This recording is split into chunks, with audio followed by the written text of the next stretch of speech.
జన్మాద్యస్య యతోన్వయాత్ ఇతరతశ్చార్థేష్వభిజ్ఞస్వరాట్ తేనే బ్రహ్మవృదాయ ఆదికవయే ముహ్యంతి యశూరయః తేజో వారిమృదాం యథా వినిమయో యప్రసర్గో మృషా ధామ్నా స్వేన సదా నిరస్తకుహకం సత్యం పరం ధీమహి ధర్మః ప్రోజ్జితకైతవోత్ర పరమో నిర్మత్సరాణాం సతం వేద్యం వాస్తవమప్రవస్తు శివదం తాపప్రయోన్మూలనం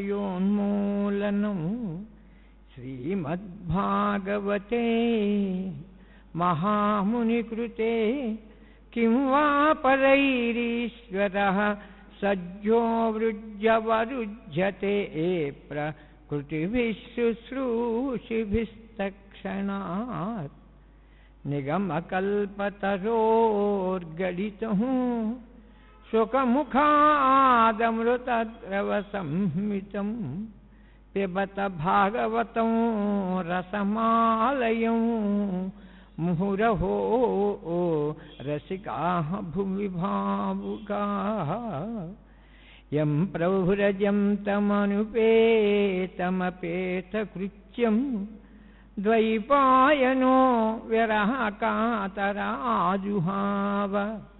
పుత్రేతి తన్మయతయా తరవోభినేదుః తం సర్వభూతహృదయం మునిమానతోస్మి నారాయణం నమస్కృత్య నరం చైవ నరోత్తమం దేవీం సరస్వతీం వ్యాసం తతో జయముదీరయేత్. మన భారతదేశంలో వైదిక వాంగ్మయం తర్వాత లౌకిక వాంగ్మయంలోకి వచ్చిన తరువాత వేదంలో ఉండే సమస్త ధార్మిక రహస్యాలు ఏవైతే ఉన్నాయో అవన్నీ కూడా మనకి బాగా తేలికగా మన హృదయానికి బాగా వంటబట్టేట్లాగా వాల్మీకి వ్యాసుడు ఏం చేశారు అంటే ఆ వేదధర్మాలన్నీ కూడా రామాయణ భారత భాగవతాది గ్రంథాలలో అవి నిక్షిప్తం చేసి మనకు అందించారు. భారతం చదివినా రామాయణం చదివినా భాగవతం చదివినా పరోక్షంగా మనం వేదాన్ని అధ్యయనం చేసినట్టు. అవి స్వరయుక్తమైనటువంటి వేదాన్ని మనం అధ్యయనం చేయలేకపోయినా తద్ధర్మ ప్రతిపాదకమైనటువంటి ఈ 3 గ్రంథాలని మనం ప్రధానంగా కనుక అధ్యయనం కనుక చేసినట్లయితే మనం తప్పనిసరిగా వేదధర్మాలను కొంతవరకైనా మనం అర్థం చేసుకున్నటువంటి వాళ్ళం అవుతాం. అందులో రామాయణ భారత భాగవతాలలో రామాయణం కనుక చదివినట్లయితే మనకి కలిగేటువంటిది ఏమిటయ్యా అంటే ధార్మిక జీవనము ఎలా గడపాలి అనేటువంటి సంగతి కనుక తెలుసుకోవాలి అంటే ఆ ధర్మానుష్ఠాన పరులైనటువంటి ఆ రామాదుల యొక్క ప్రవర్తన ద్వారా ఈ లోకంలో ధర్మాన్ని ఎలా ఆచరించాలో అది రామాయణం ద్వారా మనం తెలుసుకోగలం. ఇక నైతిక ప్రవర్తన ఏ విధంగా నైతిక ప్రవర్తనతో ఏ విధంగా జీవించాలి అని అన్నట్లయితే అది మహాభారతాన్ని కనుక మనం అధ్యయనం కనుక చేసినట్లయితే నీతిగా ఎలా బ్రతకాలి అనేటువంటి విషయాన్ని అది మనకి తెలుస్తుంది. అదేమిటంటే ధర్మం వేరా నీతి వేరా అంటే అలాగే చెప్పాడు కృష్ణ పరమాత్మ కూడా. యస్మిన్ విదురు నీతిలో కూడా విదురుడు ధృతరాష్ట్ర మహారాజుకి ఈ శ్లోకం చెప్పాడు. ఇది వరకు మీకు చెప్పాను ఈ శ్లోకాన్ని. యస్మిన్ యథా వర్తతే యో మనుష్యః తస్మిన్ తథా వర్తితవ్యః సధర్మః మాయాచారో మాయయా వారణీయః సాధ్వాచారః సాధునా ప్రచుపేయాః. ఇది భారత ధర్మం. రామాయణ ధర్మం అయితే శ్రీరామచంద్రమూర్తి తనకు శత్రువైనటువంటి రావణాసురుడు యుద్ధరంగంలో తనకు ఎదురుపడినప్పటికీ కూడా తన చేతికి చిక్కినప్పటికీ కూడా అలసి సలసిపోయిన నిన్ను ఇప్పుడు నేను యుద్ధరంగంలో కనుక సంహరించినట్లయితే అది నా యొక్క ధీరోదాత్తత్వానికే తీవ్రమైనటువంటి కళంకం. కాబట్టి రావణ, ఈవేళ నేను సంహరించదలుచుకోలేదు, వెళ్ళి విశ్రాంతి తీసుకుని మళ్ళీ రేపు యుద్ధ భూమికి రావాల్సింది అని ఆయన కేవలం ధర్మావతార మూర్తి కాబట్టి వెనక్కి పంపించేశాడు. కానీ అదే కృష్ణ పరమాత్మ అయిన సందర్భంలో ఆయన ఏం చేశాడయ్యా అని కనుక ఆలోచన చేస్తే, అదే కర్ణుణ్ణి వధించేటువంటి సందర్భంలో, కర్ణుని యొక్క రథం భూమిలో కనుక దిగిపోయినటువంటి సందర్భంలో కర్ణుడు ఒక్కసారి అర్జునుడిని ఉద్దేశించి, అర్జున, నీవు సుక్షప్రయ వంశ సంజాతుడు, యుద్ధ ధర్మాన్ని తెలుసున్నటువంటి వాడు, నా రథచక్రం భూమిలో కృంగిపోయింది, ఈ రథచక్రాన్ని తీసే వరకు నువ్వు యుద్ధాన్ని కాసేపు విరమించవలసింది అన్నాడు. అలా అన్నప్పటికీ అర్జునుడు ఆగాడు. రథచక్రాన్ని చాలాసేపు ఎప్పడానికి ప్రయత్నం చేశాడు, కానీ భూదేవి శాపం ఎక్కడా పైకి రాలేదు. పరమాత్మ చూచారు, ఇంకెలాగైనా రాదు. పరమాత్మ ఎప్పుడూ అధర్మంగా ప్రవర్తించడు కదా. ఆ సమయంలో కర్ణుడితో నీతి వాక్యాలు పలికాడైన, ఏమయ్యా, ఈవేళ నీకు ధర్మం కావలసి వచ్చిందా? ఆ వేళ ఏక వస్త్ర అయినటువంటి ద్రౌపదీదేవిని కులసతి యొక్క వస్త్రాలను ఒలిచేటువంటి సందర్భంలో ధర్మం జ్ఞాపకం రాలేదా నీకు? బాలుడైనటువంటి అభిమన్యుని యుద్ధరంగంలో ఏకాకిని చేసి వధించినప్పుడు ధర్మము అనేటువంటి మాట నీకు గుర్తు రాలేదా? ఈ లోకంలో ఈవేళ ఉండేటువంటి నీతి ప్రకారంగా ఎవరి యందు ఎట్లా ప్రవర్తించారో తిరిగి వాడికి సమాధానం అట్లాగే చెప్పాలి. వంచనకి ప్రతి వంచనే సమాధానం. కాబట్టి అర్జున, బాణం వేసి కొట్టవలసింది అన్నాడు. ఇది కృష్ణ పరమాత్మ అవలంబించినటువంటి నీతి. అవి రామాయణంలో రాముడు ఆచరించిన ధర్మం. ధర్మము వేరు, నీతి వేరు. కొంచెం జాగ్రత్తగా కనుక పరిశీలిస్తేనే దీంట్లో ఉండేటువంటి భేదాలు మనకు అవగతమవుతాయి. కాబట్టి భారతం కనుక చదివినట్లయితే అనేక సందర్భాలలో నైతిక ప్రవర్తన అనేది ఎలా గడపాలో అనేటువంటి విషయం మహాభారతం ద్వారా తెలుస్తుంది. ఇంకా మహాభాగవతాన్ని ఎందుకు అధ్యయనం చేయాలయ్యా అంటే, ఆధ్యాత్మిక జీవనము ఎట్లా గడపాలి అనేటువంటి విషయాన్ని తెలియాలి అంటే అది ఒక్క మహాభాగవతం ద్వారానే తెలుస్తుంది. ఈ లోకంలో మనం ఈ తిండి తింటున్నాము అన్నా, ఈ బట్ట కట్టాము అన్నా, ఈ గొప్పదైనటువంటి సుఖ సంతోషాలతో కాలక్షేపం చేస్తున్నాము అన్నా, ఈ ధనకనక వస్తు వాహనాలని ఉపయోగించుకుంటున్నాము అన్నా, అది కేవలం మన స్వప్రజ్ఞ కాదు, మన గొప్పతనము కాదు. అది భగవంతుడిగా కరుణా కటాక్ష వీక్షణాలు మన మీద ప్రసరించినంత ఆ కాలమే అవి మనకు శాశ్వతంగా ఉన్నట్టుగా ఊపిస్తాయి. ఆయన కరుణ కనుక దూరం కనుక అయిపోయిందా, ఎందుకు మనం పనికిరానిటువంటి వాళ్ళం అయిపోతాము అనేటువంటి విషయాన్ని తెలియజేస్తూ, నీ సంపూర్ణ జీవితాన్ని భగవంతుడికి మాత్రమే అంకితము చెయ్యి. భగవంతుడు లేకపోతే నీవు లేవు, ఈ ప్రపంచము లేదు, అసలు ఈ విశ్వము లేదు, కాబట్టి ఏమీ లేదు. కాబట్టి భగవత్ పరంగా జీవనయాత్ర గడపడము అనేటువంటి విషయాన్ని ఎలా తెలుసుకోవాలి అని ఆలోచన చేస్తే అది ఒక భాగవతం ప్రకారంగా మాత్రమే తెలుస్తుంది.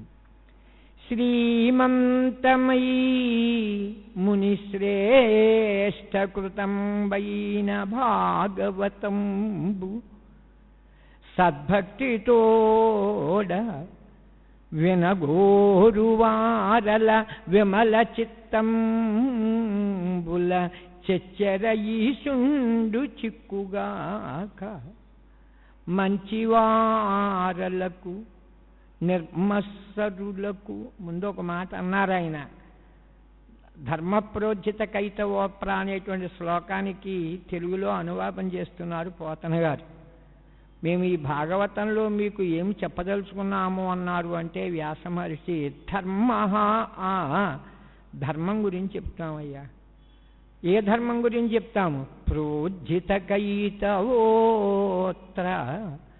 సర్వసాధారణంగా మనం ఏ పని చేసినప్పటికీ మనం ఏమిటండి ఫలితము, మాకు ఫలం ఏమిటండి అని అడుగుతాం. ఒక వ్రతం ఆచరించినా, ఒక నోము చేసినా, ఏమండి నోము ఆచరిస్తే లేక ఈ వ్రతాన్ని కనుక కొనసాగిస్తే మాకు కలిగే ప్రయోజనం ఏమిటండి అని మనం వెంటనే అడుగుతాం.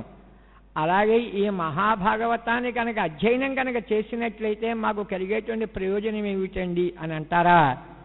ప్రయోజనాపేక్షతో ఈ భాగవతాన్ని చదవద్దు అన్నారు. ప్రోజ్జిత కైతవ ప్రకర్షేణ ఉజ్జిత కైతవ యస్మిన్ సహ ప్రోజ్జిత కైతవ అని వ్యాఖ్యానం చేశారు. ప్రకర్షేణ ఉజ్జితం కైతవం కపటం యస్మిన్ సహ ప్రోజ్జిత కైతవ అని.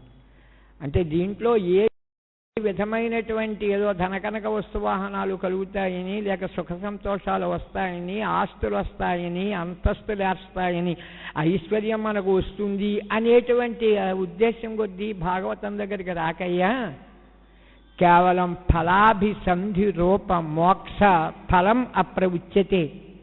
ఇక్కడ మేము దీంట్లో ఏం చెప్పదలుచుకున్నాము అంటే, అసలు ఏ జీవికైనా చిత్తజోర పరిపూర్ణమైన లక్ష్యం ఏమిటాయి అంటే ముక్తి పొందడం. అటువంటి ముక్తి రూపకమైనటువంటి ఆ విషయాన్ని మాత్రమే మేము దీంట్లో ప్రతిపాదిస్తున్నాం. పోనీ అది కూడా కోరుకోవచ్చు కదా అని అంటారా? అందుకే ప్రాణే ఉపసర్గ వేశాము అన్నారు శ్రీధరాచార్యులు వారు వ్యాఖ్యానం రాస్తూ. ఆ మోక్షం నీకు ఎప్పుడు ఇవ్వాలో, ఏ జన్మలో ఇవ్వాలో, అది ఏ రూపంలో రావాలో, అది సాకారమా లేక నిరాకారమా, లేక నీకు సాయుధ్యమా లేక సారూప్యమా లేక సామీప్యమా లేక సాలోక్యమా, ముక్తి నీకు ఎలా వస్తుందో అది కూడా భగవత్ ప్రసాదితమే, ఆయన చేతిలో ఉన్నది. కాబట్టి ప్రకర్షేణ అనగా అటువంటి మోక్ష ఫలాభిసంధి రూపలక్షణమైనటువంటి ఆ కోరిక కూడా దీంట్లో మేము చెప్పం. మరి ఇంకేం చెబుతామయ్యా? కేవల ఈశ్వరారాధన రూప లక్షణో ధర్మ అత్ర నిరూప్యతే. కేవలము ఇక్కడ ఈశ్వరుని యొక్క అస్తిత్వాన్ని మాత్రము తెలియజేసేటువంటి గ్రంథం ఇది. కాబట్టి అటువంటి ఏ కోరిక లేకుండా నాకు మోక్షము కావాలి అనేటువంటి కోరిక కూడా కుదరదు అంటే ఇంకా మిగతా కోరికలన్నీ కూడా ఇంకా మనం ఆలోచించక్కర్లేదు. కాబట్టి ఈ భాగవతంలో మేము చెప్పేటువంటి విషయం ఏమిటాయి అంటే, అవి శ్రవణం అవనివ్వండి, కీర్తనం అవనివ్వండి, లేక భజనం అవనివ్వండి, లేక దాస్యం అవనండి, లేక సఖ్యం అవనివ్వండి, 9 విధాల భక్తి మార్గాల ద్వారా కేవలం భగవదారాధన అనేటువంటి ఎట్లా చేయాలి, ఎల్లప్పుడూ చింతనము అనేది ఎలా, భగవత్ చింతనము ఎలా చేయాలి అనేటువంటి విషయాన్ని మేము దీంట్లో ప్రతిపాదిస్తున్నాము అన్నారు. అంచేతనే మహాకవి అయినటువంటి పోతను కూడా మొదటి పద్యంలో శ్రీ కైవల్య పదంబు చేరుటకునై చింతించదన్ లోకరక్షైకారంభకు భక్త పాలన కళా సంరంభకు దానభోద్రేకస్తంభకు కేళిలోల వెలసభృగ్జాల సంభూత నానా కంజాత భవాండ కుంభకు మహానందాంగనాడింభకు. నేను కూడా భగవంతుని కృష్ణ పరమాత్మని ఈ కోరిక కావాలి అనేటువంటి ఉద్దేశం కొద్దీ నేను ప్రార్థన చేయడం లేదు. శ్రీకైవల్య పదంబు చేరుటకునై. కైవల్యము అంటే కేవల పదము, కేవల పదము అంటే కేవలము శుద్ధ బ్రహ్మ స్వరూపము, దాన్ని కైవల్యము అంటారు. అటువంటి శుద్ధ బ్రహ్మ స్వరూపంలో చేరడానికి నేను భగవంతుని యొక్క చింతన చేస్తాను. చింతించదన్. చింపశబ్దానికి ఇక్కడ విచారము అని అర్థం కాదు, తప ఆలోచనే అనేటువంటి ధాతువు ప్రకారంగా చింపశబ్దానికి కూడా ఆలోచన. నేను ఎల్లప్పుడూ ఆ భగవంతుని గురించి మాత్రమే ఆలోచన చేస్తాను, ఆయన్నే ధ్యానిస్తాను, ఆయన్నే కీర్తిస్తాను. సర్వకాల సర్వావస్థలందు నా సమస్తమైన జీవితం అంతా కూడా భగవంతునికి అర్పిస్తాను అని పోతన గారు మొదటి పద్యం రాస్తూ ఈ భాగవతాన్ని ఆంధ్రీకరించారు. అటువంటి ధర్మప్రోజ్జిత కైతవోప్ర అనేటువంటి శ్లోకాన్ని ఆయన అనువదిస్తూ శ్రీమంతమై మునిశ్రేష్ఠకృతం వైన భాగవతంబు. శ్రీమద్భాగవతము అన్నారు. అసలు శ్రీమద్భాగవతము అంటే ఇది శ్రీ అంటే సంపద, మత్ అంటే కలిగించేది లేక కలగజేసేది లేక ఉన్నది అనే అర్థం కాదయ్యా. ఇక్కడ శ్రీమద్ అనే దానికి అర్థం చెబుతూ ఏమన్నారు అంటే, శ్రీమతి సుందరే ముముక్షూణామ పశ్చంత సుందరే అస్మిన్ భాగవతే అని అర్థం చేశారు. అనగా ఎవరైతే మోక్షం కావాలి అని కోరుకుంటారో అటువంటి వాళ్ళకి అత్యంత సౌందర్య ప్రతిపాదకమైనటువంటి భాగవతం అంటే ఇది శ్రీమద్ భాగవతము అన్నారు. మునిశ్రేష్ఠ కృతంబైన భాగవతంబు.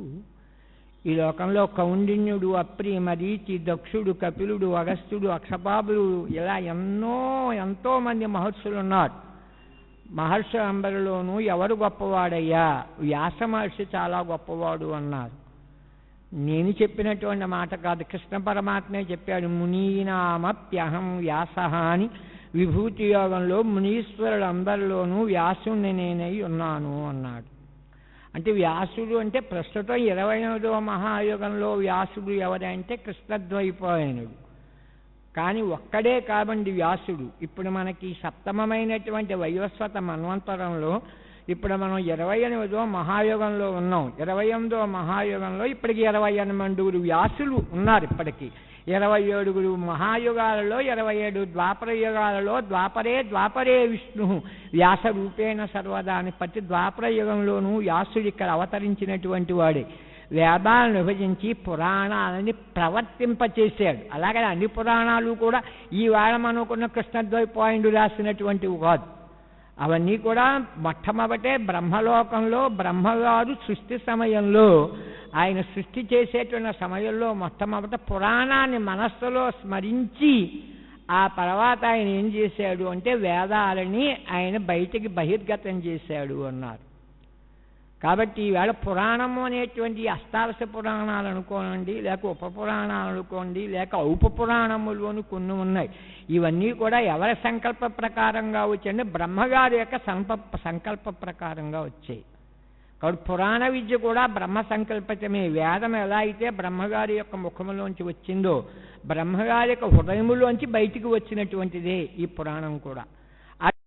అటువంటి పురాణాన్ని ఒక్కొక్క ద్వాపర యుగంలో ఒక్కొక్క వ్యాస మహర్షి ద్వారా అయింది.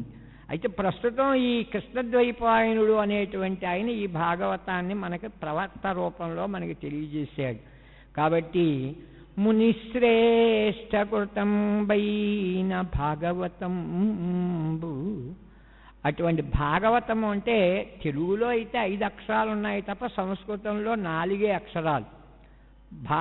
భాగవతం అని. భా అంటే భక్తి, గా అంటే జ్ఞానము, వా అంటే వైరాగ్యము, తా అంటే తత్వము. భక్తి, జ్ఞాన, వైరాగ్య తత్వములు అనేటువంటి 4ంటిని ప్రతిపాదించేటువంటి గ్రంథమే భాగవతం. అటువంటి భాగవతాన్ని ఎలా అధ్యయనం చేయాలయ్యా? సద్భక్తితో వినగోరువారల.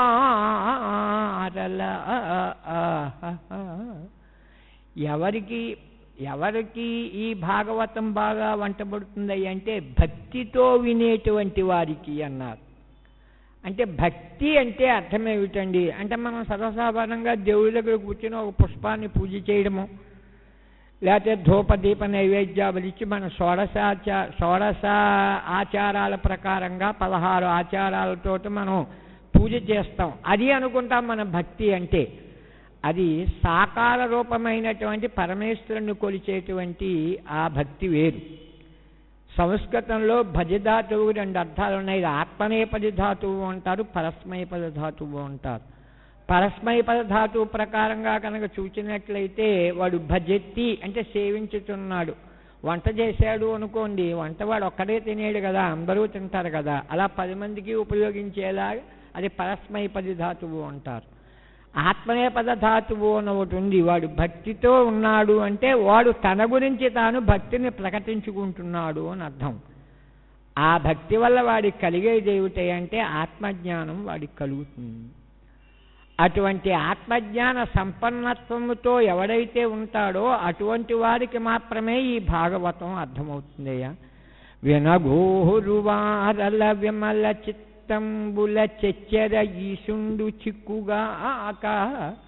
అలా ఆత్మజ్ఞానంతో ఎవడైతే ప్రకాశిస్తాడో భక్తితో ఉంటాడో అటువంటి వాడు యొక్క నిర్మలమైన మనస్సు ఏదైతే ఉన్నదో ఆ నిర్మలమైనటువంటి మనస్సునందు మాత్రమే భగవంతుడు సుప్రతిష్ఠితమై ఉంటాడు.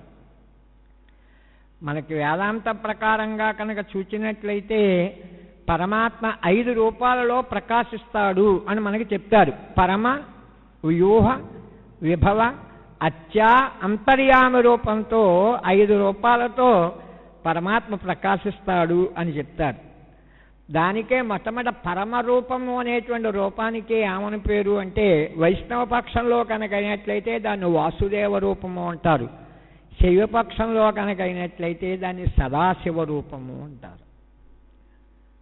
దానికి ఎక్కడా కూడా రూపము ఉండదు. దానికి అది రూపము లేనటువంటి గుణరహితమైనటువంటి ఎల్లప్పుడూ తేజస్వంతమైనటువంటి అది ఒక దివ్యమైనటువంటి కాంతి పుంజమే అనుకోండి. అది దాని వాసుదేవ రూపము అన్నారు. మహావిష్ణు పక్షంలోనే మాట్లాడుతున్నాను. భాగవతం విష్ణు ప్రతిపాదమైన గ్రంథం కాబట్టి.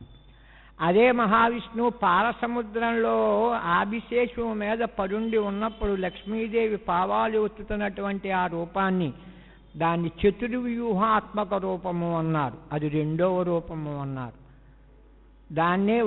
దాన్నే వాసుదేవ రూపం 3 విధాలుగా కనుక అయినట్లయితే అదే సంకర్షణ, ప్రద్యుమ్న, అనిరుద్ధ త్రయము అని వ్యూహప్రయము అనేటువంటి పేరుతో దాన్నే అది వ్యూహ రూపము అన్నారు. అదే పరమాత్మ ఈ భూమి యందు అనేక పర్యాయాలు ఇక్కడ అవతరించాడు. అలా అవతరించినటువంటి ఆ అవతారాలకే విభవావతారములు అని పేరు. ఇప్పుడు రాముడైనా కృష్ణుడైనా ఇవి విభవావతారములు. అంటే ఆ పరమాత్మ యొక్క విభవము, వైభవాన్ని ప్రకటించేటువంటి ఒక మూర్తి స్వరూప స్వీకరణములు అవన్నీ కూడా వాని విభవావతారములు అన్నారు. 4వ దాన్ని ఏమన్నారు అంటే అత్యావతారము అన్నారు. అదే పరమాత్మ ఈ లోకంలో, లేక ఈ లోకం అంటే ఈ భూలోకమే కాదు, ఈ విశ్వంలో 14 లోకాల్లోనూ కూడా ఆయన కేవలం విగ్రహ రూపంలో స్వయంభువుగా ఆయన తనంపడతానుగా అవతరించాడు. వెంకటేశ్వర స్వామి అనుకోండి, లేక శ్రీరంగనాయకుడు అనుకోండి, ఇవన్నీ స్వయంభువులు. దాన్ని అత్యావతారము అన్నారు. 5వది ఏమిటయ్యా అంటే ఈ లోకంలో వాడు చీమ అవనివ్వండి, లేక ఒక పురుగు అవనివ్వండి, లేక ఒక మనిషి అవనివ్వండి, లేక ఒక మానవుడు అవనివ్వండి, లేక బ్రహ్మ అవనివ్వండి, బ్రహ్మలోకము నుండి బ్రహ్మగారి నుండి తృణపర్యంతము కూడా చరాచర జంతు జగత్తు యొక్క మనస్సులో అంతర్యామిగా ఉండేటువంటి అంతరాత్మ స్వరూపాన్ని 5వ రూపము అన్నారు. అందరి హృదయంలోనూ పరమాత్మ ఉన్నాడు. అవి చీమలోనూ ఉన్నాడు, లేకపోతే పుష్పంలోనూ ఉన్నాడు, చరాచర జంతు జగత్తులోనూ ఉన్నాడు. అయినప్పటికీ కూడా ఆ పరమాత్మ అన్ని చోటలా కూడా సక్రమంగా తన యొక్క వికాసాన్ని కలగచేయట. ఆత్మ చైతన్యమాశ్రిత్య, ఈ లోకంలో ఆత్మ చైతన్యము అనేటువంటి ఆ చైతన్యానికే ఆత్మ పర్యాయ పదంగా మనం తర్వాత వాడుతూ ఉంటాం. ఆత్మ చైతన్యమాశ్రిత్య దేహేంద్రియమనోధియః స్వక్రియార్థేషు వర్తంతే సూర్యలోకమివ ప్రజాః. ఆ ఆత్మ మాట్లాడదు, అదేమీ చెప్పదు, ఇలా చెయ్యి అని అనదు. సూర్యుడు ఉదయించినటువంటి వెంటనే తెల్లవారుజామునే లేచి బ్రాహ్మణోత్తములు సూర్యోదయం అవ్వబోతోంది అని బ్రాహ్మీ ముహూర్తంలో స్నానానికి వెళ్ళేటువంటి వాళ్ళు కొంతమంది. ఇంట్లో ఉండేటువంటి గృహిణి అయ్యో తెల్లవారబోతోందని చెప్పిన ఆవిడ గబగబా స్నానం చేసి గృహకృత్యాల్లోకి వెళ్ళేటువంటి ఆవిడ. అదే వ్యవసాయదారులు కనుక ఉన్నట్లయితే వ్యవసాయానికి వెళ్ళేటువంటి వాళ్ళు సూర్యభగవానుడు ఎవరిని కూడా లేపడు. ఆయన మీరు లేవండి అని చెప్పడు, మీరు స్నానానికి వెళ్ళండి అని చెప్పడు, మీరు ఇంటి పని చూసుకోండి అని చెప్పడు, పొలం పని చూసుకోండి అని చెప్పడు. చెప్పకపోయినప్పటికీ యథా సూర్యలోకమివ ప్రజాః, ఆ సూర్యోదయం కనుక అవుతున్నప్పుడు ఎలా అయితే ఈ జనులందరూ తమ పనులు ఎలా అయితే చేసుకు వెళ్ళిపోతూ ఉంటారో అలా మన యొక్క హృదయాలలో ఉండేటువంటి ఆ ఆత్మ చైతన్యమాశ్రిత్య, అటువంటి ఆత్మ యొక్క చైతన్య స్వరూపం ఏదైతే ఉందో దాన్ని ఆధారంగా మానవులందరూ కూడా దేహేంద్రియమనోధియః. ఇప్పుడు నేను మాట్లాడాలి అని అనుకున్నాను, ఆ ఆత్మ ప్రేరేపిస్తే ఇప్పుడు నేను మాట్లాడుతున్నాను. అది ప్రేరేపించకపోతే అదే మనం సరస్వతీదేవి అనుగ్రహము అంటాం. అది కేవలం సామాన్యమైన వచనం. దాని పై మాట కనుక మాట్లాడాలి అన్నట్లయితే ఆ ఆత్మ చైతన్యమే కనుక లేకపోతే మనం మాట్లాడదామన్నా రాదు, మీరు విందామన్నా మీరు వినలేరు. దేహేంద్రియమనోధియ స్వక్రియాశేషు వర్ధంతే. అయినప్పటికీ అందరి హృదయాలలోనూ ఆ ఆత్మ ఉన్నప్పటికీ నా సర్వప్రావభాసేత, అన్ని చోట్ల అది ప్రకాశించదట. ఎవరైతే వేదాంగ వేత్తలైన తత్వజ్ఞులైతే ఉన్నారో అటువంటి వాళ్ళ దగ్గర ఆ తత్వం, ఆత్మతత్వం ఎక్కువగా ప్రకాశిస్తుందిట. కొద్దిగా సాకారంతో పూజలు చేసేటువంటి వాళ్ళ దగ్గర కొంచెం శాతం తగ్గి వాళ్ళ దగ్గర కొంతగా ప్రకాశిస్తుందిట.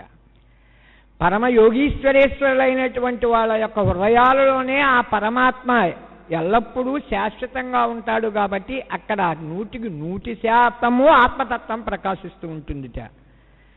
ఇంకా నెమ్మదిగా తిరియగ్జాతుడు పశుపక్షాపుల దగ్గరకు వచ్చేప్పటికి నెమ్మదిగా తగ్గుతూ వస్తుందిట. ఇంకా జడ పదార్థాల దగ్గరికి వచ్చేప్పటికి జడ చైతన్యం కింద ఉండిపోతుంది. ఆత్మ చైతన్యం వేరు, జడ చైతన్యం వేరు. అక్కడ కూడా చైతన్య స్వరూపము ఉన్నది. కాబట్టి ఈ లోకంలో పరమాత్మ ఎక్కడ ఉన్నాడు అనేటువంటి విషయం తెలియబడుతుందయ్యా అంటే భగవంతుణ్ణి పరిపూర్ణంగా విశ్వసించి ఎవడైతే జ్ఞానస్వరూపంతో ప్రకాశిస్తాడో అటువంటి వాళ్ళ దగ్గర మాత్రమే ఆత్మ చైతన్యం ప్రకాశిస్తుందయ్యా. అది భక్తి అంటే. అటువంటి భక్తితో వినగోరు వారల విమల చిత్తంబుల చెచ్చర ఈశుండు చిక్కుగాక. అటువంటి వాళ్ళకి మాత్రమే ఆ పరమేశ్వరుడు చిక్కుతాడయ్యా. ఇతర శాస్త్రంబుల ఈశుండు చిక్కుని. ఎంత వ్యాకరణం చదివినా, ఎంత తర్కం చదివినా, ఎంత మీమాంస చదివినా, ఎన్ని శాస్త్రాలు మనకు వచ్చినప్పటికీ కూడా ఆ శాస్త్రాల ద్వారా పాండిత్యం పెరుగుతుంది. ఎవరైనా అడిగితే సందేహాలు తీర్చడానికి ఉపయోగపడుతుందే తప్ప మేము ఎంత భాగవతం మీకు చెప్పినా, ఎంత చేసినా, మేము ఉదయమే లేచి మా స్నానం, సంధ్యావందనం, మా యోగం మేము కనుక ఆచరించకపోతే మా బతుకులు అంతే. మావి అదేమిటండి మీరు ఇంత పురాణం చెప్తే మీకు వినడానికి ఎవరి వాళ్ళకి, అంతే తప్ప మేము బాగుపడాలి అంటే మా సాధన మాకు తప్పదు. చెచ్చర ఈశుండు చిక్కుగాక అని చెప్పే శంకర భగవత్పాదుల వారు ఒక ఆయన వ్యాకరణాన్ని ఆయన వల్లివేస్తున్నటువంటి సందర్భంలో నహి రక్షపి డుక్రీకరణే అనేటువంటి మాట వాడే. నైనా ఎంతసేపు వ్యాకరణంతో పట్టుకు ఇలా కూర్చోకురా, కాస్త జ్ఞానం అలవర్చుకోమని చెప్పి ఆయన హితవు చెప్పారు ఆయన. కాబట్టి అటువంటి పారమార్థిక సంబంధమైనటువంటి జ్ఞానం ఎవరికైతే ఉన్నదో అటువంటి వాళ్ళకి మాత్రమే ఆ పరమాత్మ చిక్కుతాడు. ఇతర శాస్త్రాల వల్ల చిక్కడయ్యా. ఇతర శాస్త్రంబుల ఈశుండు చిక్కుని మంచివారలకు నిర్మత్సరులకు. ఈ భాగవతం కనుక వినాలి అంటే వాడు ముందు అటువంటి వాడై ఉండాలయ్యా, మంచివాడై ఉండాలి అన్నారు. అసలు ఈ లోకంలో మంచివాడు అనిపించుకోవడమే చాలా కష్టం. ఒకడు బాగా అందమైన వాడు ఉన్నాడు అనుకోండి, వాడిని మంచివాడు అనవసరం పని లేదు, సౌందర్యవంతుడు అంటా ఉంటే. బాగా ధనం వాడి దగ్గర ఉంది అనుకోండి, వాడి ధనం బాగా ఉన్నంత మాత్రమే వాడు మంచివాడు అనడానికి వీల్లేదు, వాడి ధనవంతుడు అంటామంతే. లేక ఒక మంచి జ్ఞానం బాగా చదువుకున్నవాడు అంటే వాడిని విద్యావంతుడు అంటాము అంతే. వాడిని మంచివాడు అనవలసిన పని లేదు కదా.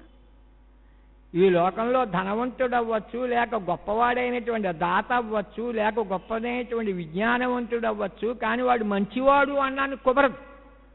మంచివాడు అంటే ఎవరయ్యా? వేదము ఏదైతే చెప్పిందో ఒక సన్మార్గాన్ని వేదం ఉపదేశించింది. ఆ వేద మార్గంలో ఎవడైతే నడుస్తాడో వాడు మంచివాడు. అటువంటి వాళ్ళకి మాత్రమే ఈ భాగవతం అంటపడుతుందయ్యా. మంచివారలకు నిర్మత్సరులకు. ఈ లోకంలో మాత్సర్యము అనేటువంటి పనికిరాదు. ఎంచేతంటే మానవ జీవితం ఎక్కడ పాడవుతోందంటే ఇక్కడే పాడవుతోంది అంటారు. మానవ జీవితంలో మానవుడు నశించిపోతున్నాడు అంటే దానికి కారణం వేరే ఒకడు కాదు అన్నారు, మానవుడే కారణము అన్నారు.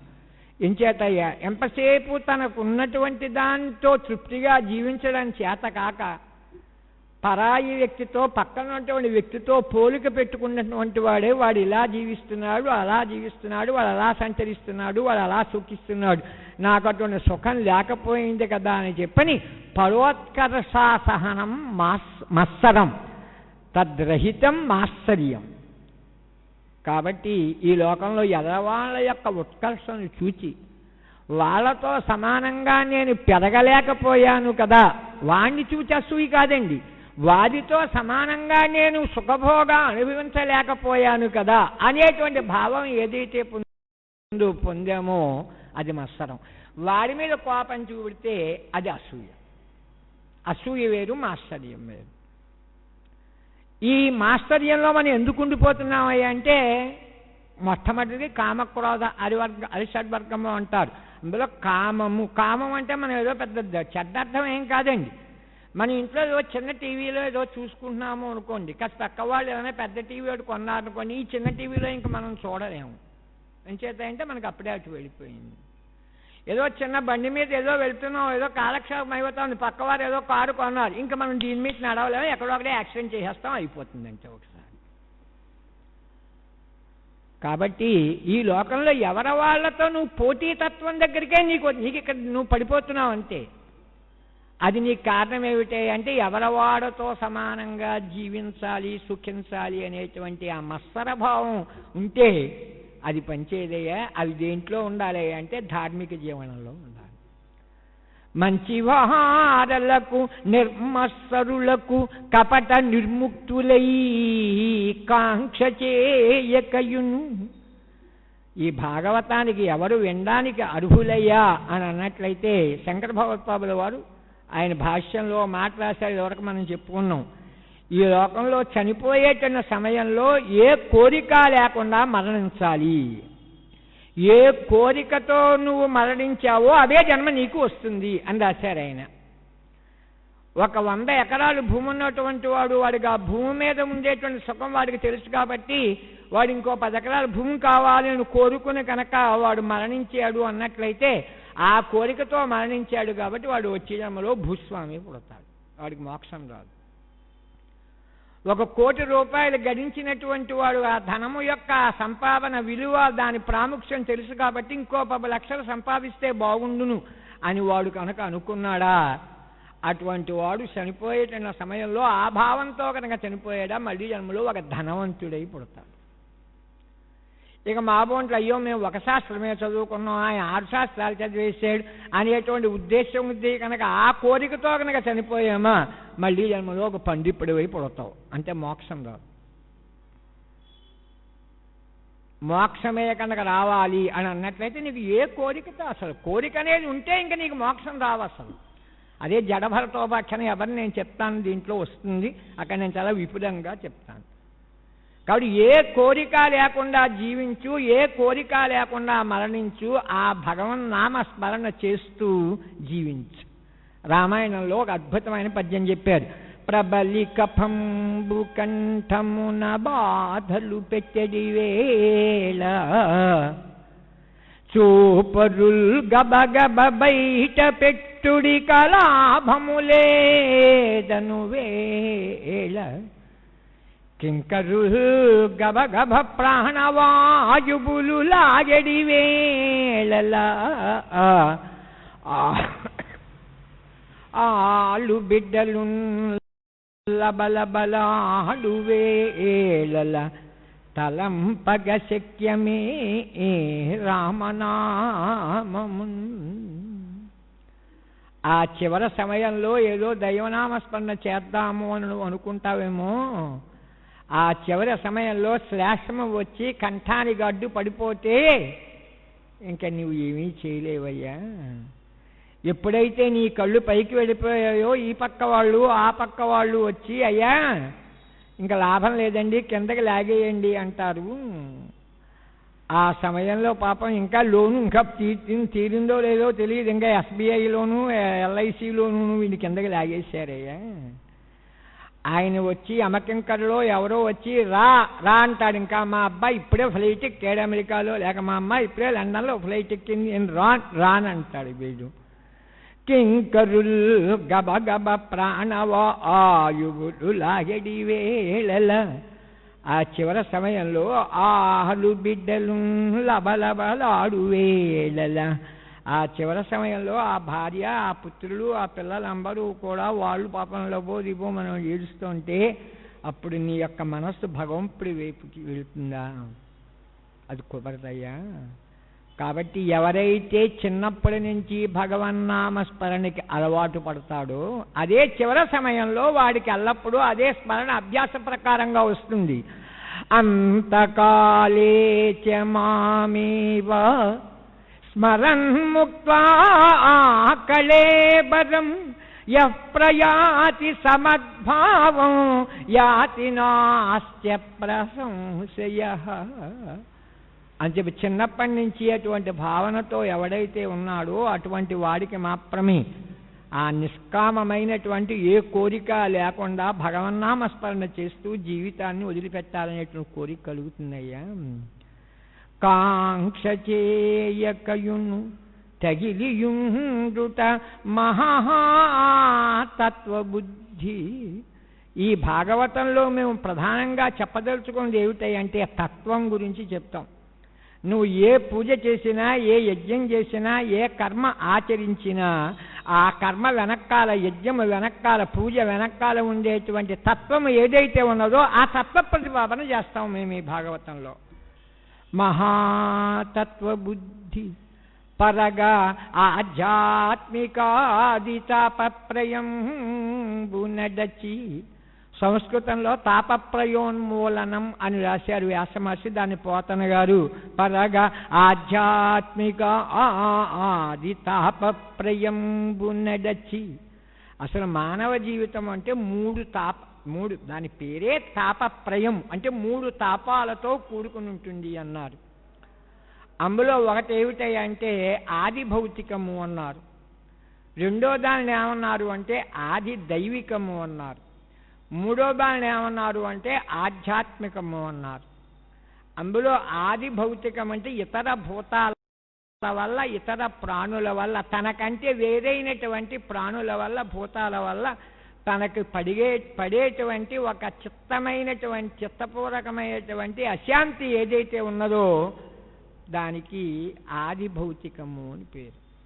సర్వసాధారణంగా మనకు చూడండి, ఎప్పుడైనా అరణ్యాల్లో ప్రయాణం చేసేటప్పుడు లేక ఇంట్లో ఉండేటప్పుడు మనకి ఈవేళ ఏమిటంటే మన ఆది భౌతికమైనటువంటి భావతోనే ఈవేళ మనం ఉన్నాం. పూర్వకాలంలో అరణ్యాల్లో నివసించేవాళ్ళు పులులు వస్తాయని, సింహాలు వస్తాయని, లేకపోతే ఏదో పాములు వచ్చి కరుస్తాయి అని. ఇప్పుడు అంతకంటే వచ్చి దోమలు వచ్చి కుట్టేస్తున్నాయి. ఇతర భూతాల వల్ల మనం పడేటువంటి బాధ ఏదైతే ఉన్నదో అది ఆది భౌతికమైనటువంటి బాధ. ఒక సాధువు గారు చెప్తుంటే, నాయన పులులు, క్రూర సింహాలు ఇవన్నీ ఇప్పుడు రావక్కర్లేదురా, మనల్ని పీడించి తినేటువంటి మన పిల్లలో, లేకపోతే మన భార్యో, లేకపోతే మరో స్నేహితుడో మనకు ఉన్నాడు అంటే వాళ్ళు కూడా ఆది భూతాల్లోకే వస్తారయ్యా అన్న. చాలా బాగా చెప్తాడు నిజంగా. ఇక రెండో దానిని ఏమన్నారు అంటే ఆది దైవికము అన్నారు. నువ్వు ఎంత ధర్మాత్ముడవైనా, ఎంత న్యాయ సంబంధమైనటువంటి జీవితం గడుపుతున్నప్పటికీ, ఎంత గొప్పవాడుగా నువ్వు ఉన్నప్పటికీ కూడా దైవ సంబంధమైనటువంటి కొన్ని అవరోధాలకి కలక్క మానవు నువ్వు తట్టుకోక తప్పదు. దీన్నే భర్తృహరి సుభాషితాల్లో అద్భుతమైనటువంటి ఒక 10 శ్లోకంలో తెలియజేశాడు.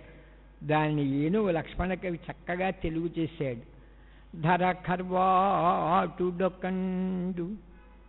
సూర్యకర సంతప్త ప్రధానంగుడై త్వరతోడన్ పరువెత్తి చేరి నిలిచెన్ తాళభ్రుమఛాయ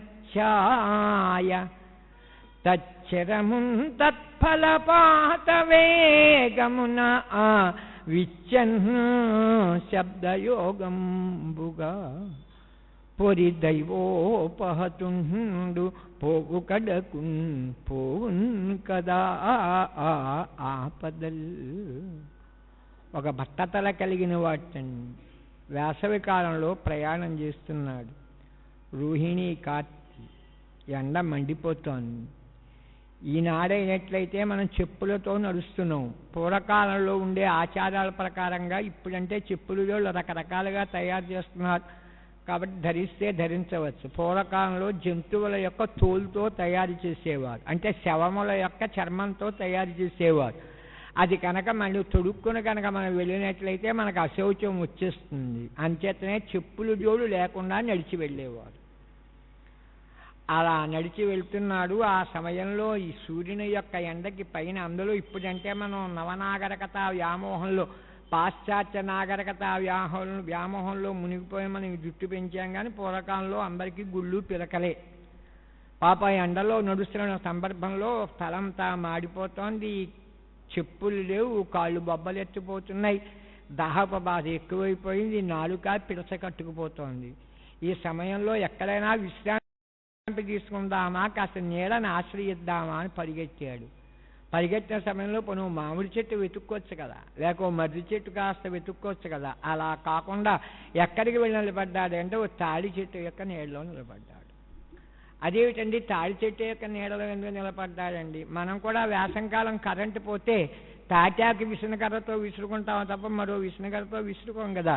కాబట్టి వాడు కాస్త సైన్స్ చదువుకున్నవాడు కాబట్టి తాడి చెట్టు కింద కనుక అయినట్లయితే చాలా చల్లగా ఉంటుంది అని ధర కర్వాటుడొకండు సూర్యకర సంతప్త ప్రధానంగుడై, ఆ సూర్యకిరణాల చేత మాడిపోయినటువంటి మాడ శిరస్సు కలిగిన వాడై త్వరతోడన్ పరువెత్తి పరుగున వెళ్ళి చేరి నిలిచెన్ తాళద్రుమఛాయ,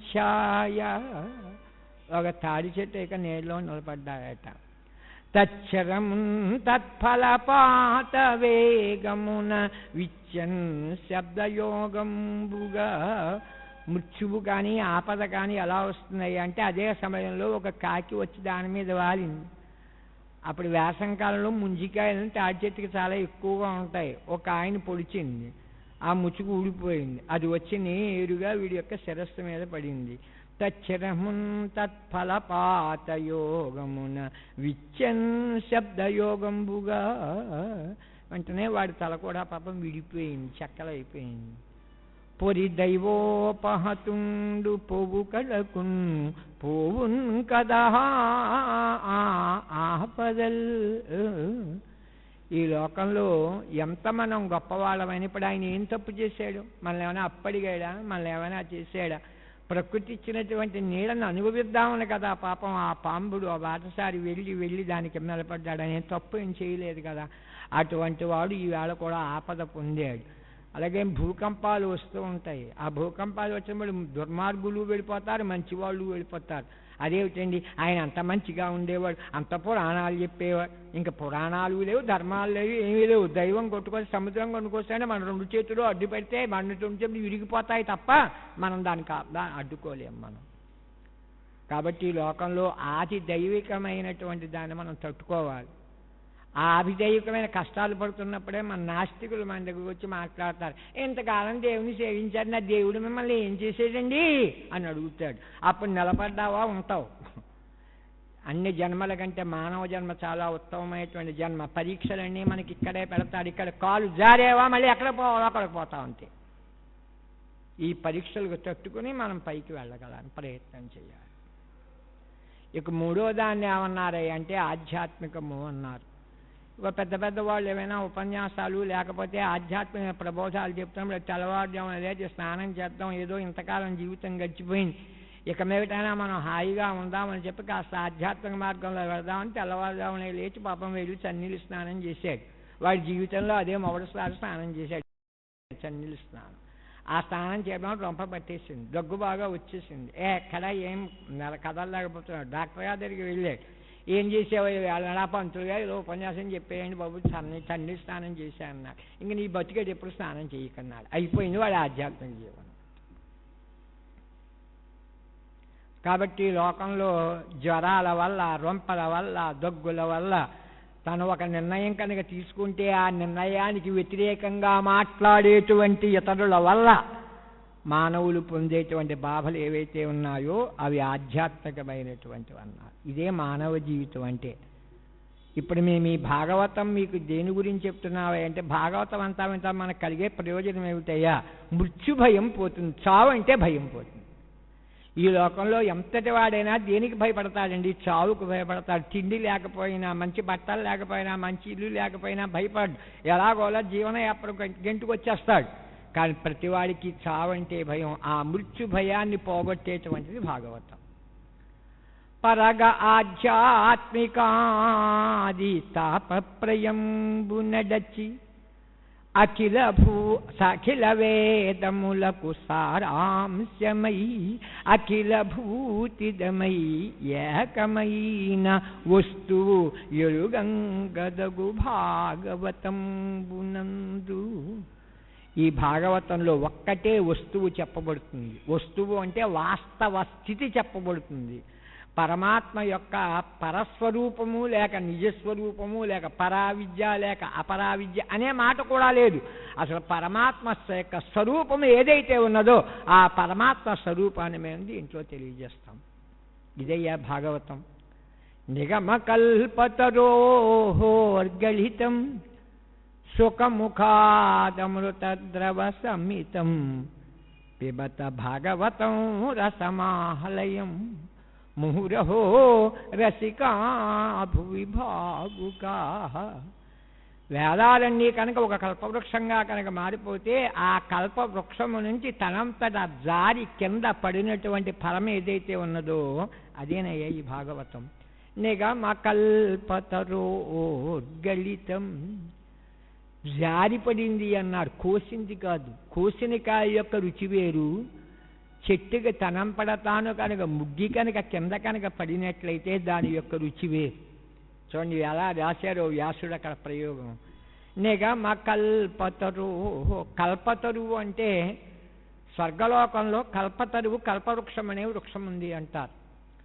ఎందుకు ఆ కల్పవృక్షాన్ని స్వర్గలోకంలో పెట్టారు? ఇతర పురాణాల్లో రాశారు.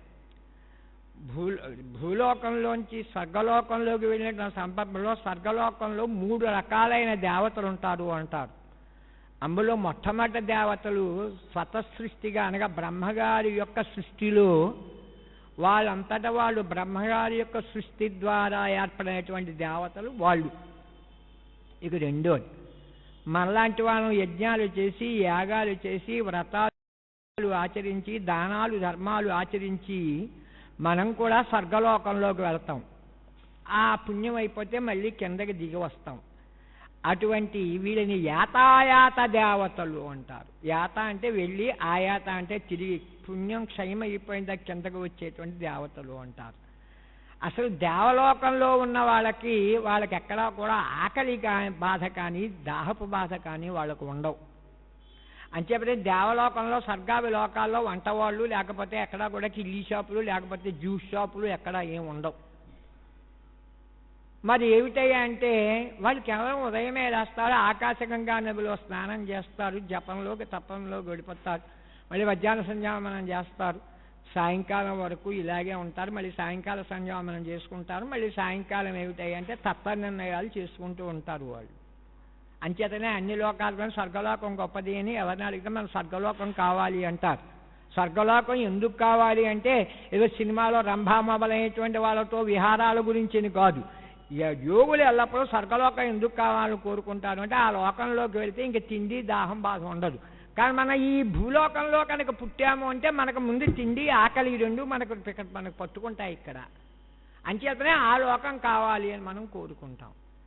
ఇలా యాతాయాత దేవతలు ఎవరైతే ఉన్నామో ఆ లోకంలోకి వెళ్ళిన తర్వాత అక్కడ దేవలోకంలో బ్రహ్మసభలోనో లేకపోతే ఇంద్రసభలోనో ఫస్ట్ ఇంద్రుడి గురించి దేవలోకంలో ఉండేవాడు ఇంద్రసభలో కూర్చుని ఉన్నాము అనుకోండి.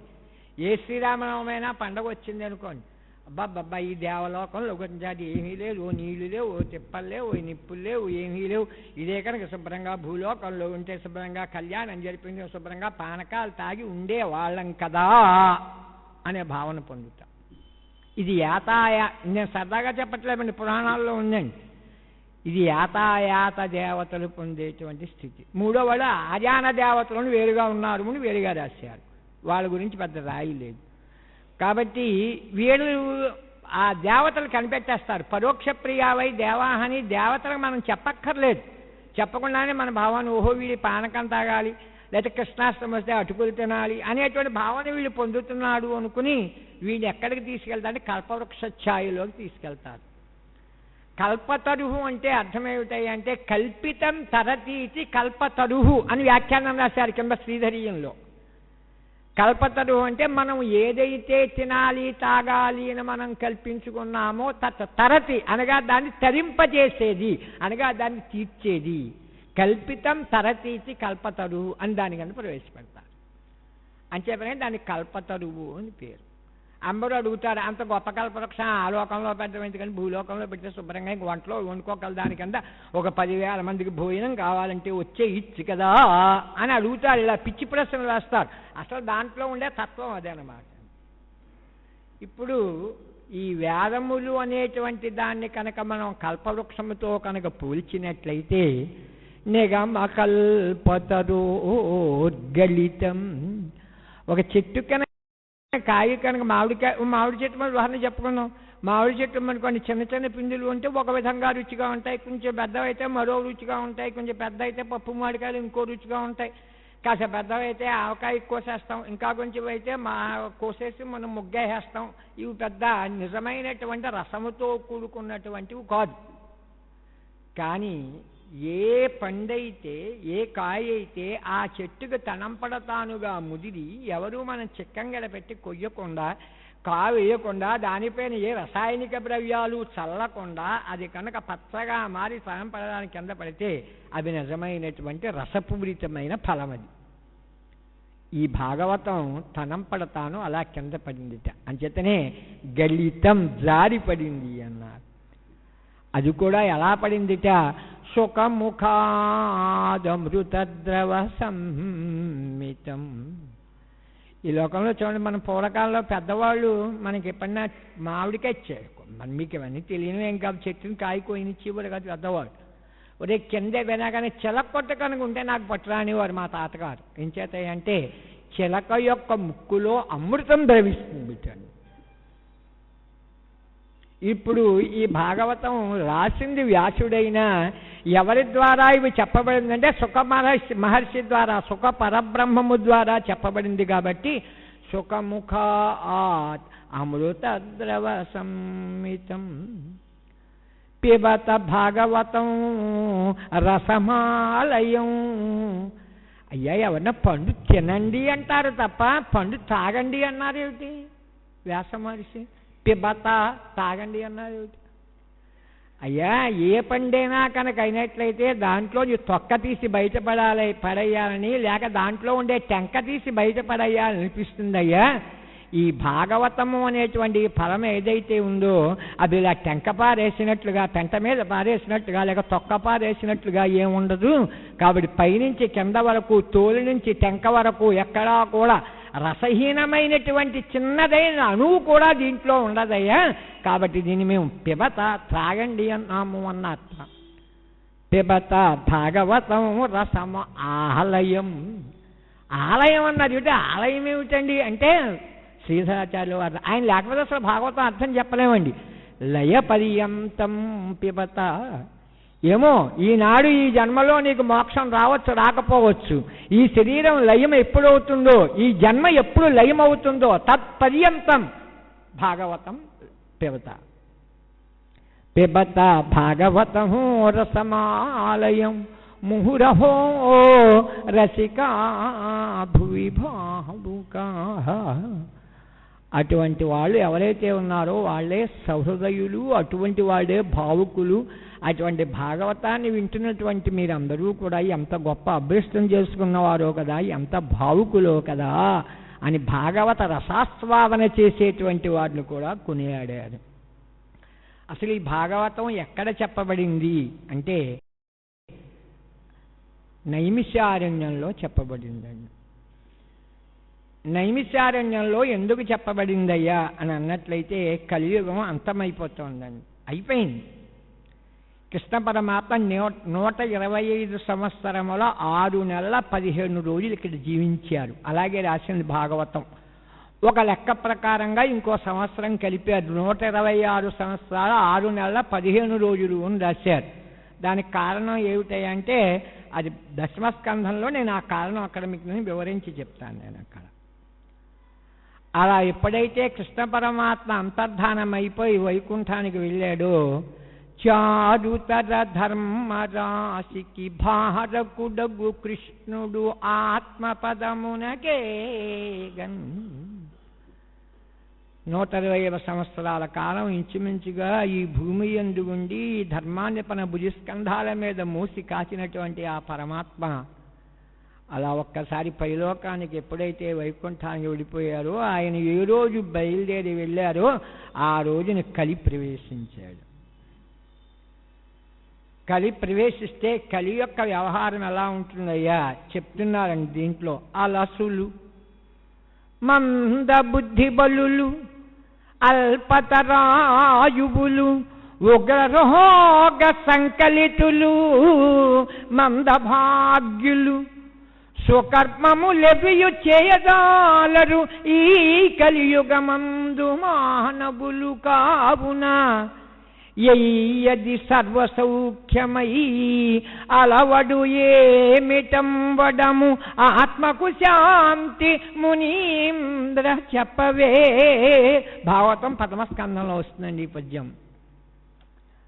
ఆ సమయంలో కలియుగంలో ఉండే ప్రజలు ఎలా ఉంటారట? అలసులు. అలస శబ్దానికి మామూలుగా స్వామరిపోతుతనము అని అర్థం చెప్తారు. అసలు లస అంటే ప్రకాశించేటువంటి గుణం. ఎంత చదువు ఉండేవండి, ఎంత ధనం ఉండేవండి, ఎంత అందం ఉండేవండి, వాడు ఏదో నాకు ఇంకా లోటు ఉన్నట్టుగానే ఉంటాడు కాబట్టి వాడు అలసుడు. మామూలుగా స్వామరిపోతనము అని అర్థం రాశాడు. మంద బుద్ధి బల్లులు. ఈ కలియుగంలో మనం ఏం చదవాలి అన్నా ఏం చెప్పాలి అన్నా మరీ సీరియస్గా కనుక ఉపనిషత్తుల సారాంశమే కనుక చెప్పడంతో కనుక ప్రారంభిస్తే శ్రీధరాచార్యుల వారు ఎంత అద్భుతంగా రాశారో భాగవత వ్యాఖ్యానం నిజంగా. అటువంటివన్నీ చెప్పడం కనుక ప్రారంభిస్తే ఇంక రేపు పొద్దున మళ్ళీ ఇక్కడ జనం ఎవడమడు కుర్చీలో ఎవడు కూర్చోడు ఇక్కడికి వచ్చి. ఈ కలియుగంలో ఎలా చెప్పాలి అంటే కొంచెం కలపాలి. ఒకనాడు ఉప్మా కనుక తయారు చేస్తే దాంట్లో జీడిపప్పు కరివేపాకు వేసినట్టుగా కాస్త అటు ఇటు కలపాలి, లేకపోతే వినేవాడు ఎవడు ఉండడు. మంద బుద్ధి పల్లులు, అల్పతరహాయువులు. భగవంతుడు మనకి ఇచ్చినటువంటి సామాన్యమైన ఆయుర్దాయం 100 సంవత్సరాలు. ఈ 100 సంవత్సరాలని నీవు సక్రమమైనటువంటి జీవన పద్ధతుల ద్వారా కావాలంటే పెంచుకోవచ్చు, అక్రమ పద్ధతుల ద్వారా కావాలంటే తగ్గింపబడుతూ ఉంటుంది.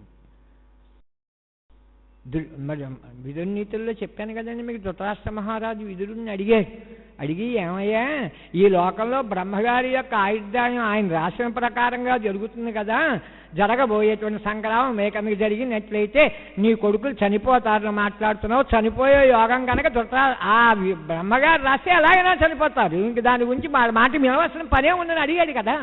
ఎంతలా అడిగాడో నిజంగా తల పేలిపోయిందండి నాకు వాడు అడిగిన ప్రశ్న చూస్తుంటే. అప్పుడు విదురుడు సమాధానం చెప్తూ ఏమన్నాడు అంటే, సామాన్యాయుర్దాయం 100 సంవత్సరాలైనా వాడు నిత్య ప్రవృత్తి ద్వారా వైదిక ప్రవృత్తి ద్వారా దాన్ని పెంచుకోవచ్చయ్యా. అధర్మ ప్రవృత్తి ద్వారా తరిగిపోయే ప్రమాదం ఉందయ్యా. అధర్మ ప్రవృత్తికి అలవాటు పడిపోయారు నీ కొడుకులు కాబట్టి నీ కొడుకులకి ఆయుర్దాయం తగ్గిపోయే వ్యవహారం ఉంది అన్నాడు. అప్పుడు ఆయన కొంచెం వెనక్కి తగ్గాడు. మరి 100 సంవత్సరాల ఆయుర్దాయంలో మరి కౌరవులు ఎన్నో సంవత్సరంలో మరణించారు? వాళ్ళ 89వ సంవత్సరంలో మరణించారు. మరి పాండవులు ఎంతకాలం జీవించారు? ఇంచుమించుగా కృష్ణ పరమాత్మ అంతర్ధానమైన తర్వాత పాండవులు వెళ్ళిపోయారు. ఇంచుమించుగా 120 సంవత్సరాల కాలం వాళ్ళు జీవించారు. మరి బ్రహ్మగారి ఇచ్చిన ఆయుర్దాయం 100 సంవత్సరాలు అయితే వీళ్ళకి తగ్గిపోవడం ఏమిటి, వాళ్ళకి పెరగడమే ఏమిటి? వాళ్ళ ధర్మ ప్రవృత్తి ద్వారా వాళ్ళకి పెరిగింది, అధర్మ ప్రవృత్తి ద్వారా వీళ్ళకి తగ్గింది. కాబట్టి ఈ లోకంలో మానవుల యొక్క ఆయుర్దాయం ఎందుకు తగ్గిపోతుంది అంటే ఒక సాధువు గారు చాలా అద్భుతమైనటువంటి ఉదాహరణ చెప్పారు నాకు. ఎందుకంటే మన మానవ ప్రవృత్తిలో తేడా వచ్చిందయ్యా అన్నారు. ఎలాగా? మనకి ఎల్లప్పుడూ మహర్షులు ఏమని చెప్పారు? తెల్లవారుజామున లేచి బ్రాహ్మీ ముహూర్తంలో చన్నీళ్ళు స్నానం చేయవలసింది అని చెప్పారు. తాగేటప్పుడు నీళ్లు ఏవైతే ఉన్నాయో దాన్ని కాచి మరగపెట్టి దాన్ని వడబోసి అప్పుడు నీళ్ళు తాగవయ్యా అని చెప్పారు. మనం ఎలా చేసి రివర్స్ గేర్లో ఉంటున్నామయ్యా. తెల్లవారుజామున లేచి వేడి నీళ్ళు స్నానం చేస్తున్నాం, ఫ్రిడ్జ్లో చల్లనైన వాటర్ తాగుతున్నాం. చన్నీళ్ళు స్నానం చేయడం లేదు, వేడి నీళ్ళు తాగడం లేదు. వేడి నీళ్ళు స్నానం చేస్తున్నావు, చల్లని నీళ్లు తాగుతున్నావు. మన ఆయుర్దాయాన్ని మనమే పడగొట్టుకుంటున్నాము అన్నారు. చాలా చెప్పేది అనిపించింది నాకు నిజంగా. అల్పతరాయువులు ఉగ్రరోగ సంకలితులు. ఈ కలియుగంలో ఉండేటువంటి ప్రజలు ఉగ్ర రోగాల్లోకి వెళ్తారట. ఇప్పుడు మామూలుగా రోగాలు కనుక ఉన్నట్లయితే ఒక వైద్యుని కనుక ఆశ్రయించినట్లయితే వాళ్ళు వైద్యం కనుక చేసినట్లయితే తగ్గేటువంటి వ్యవహారం ఉంది. కానీ ఈ కలియుగంలో ఉగ్ర రోగాలు రెండు అన్నారు. ఒకటి బీపీ, 2 షుగరు. ఈ 2 వచ్చాయంటే చచ్చినంత కాలం మందులు వేసుకోవాల్సిందే. ఈ 2 ఉగ్ర రోగాలు అన్నారు. ఉగ్రరోగ సంకలితులు మందభాగ్యులు.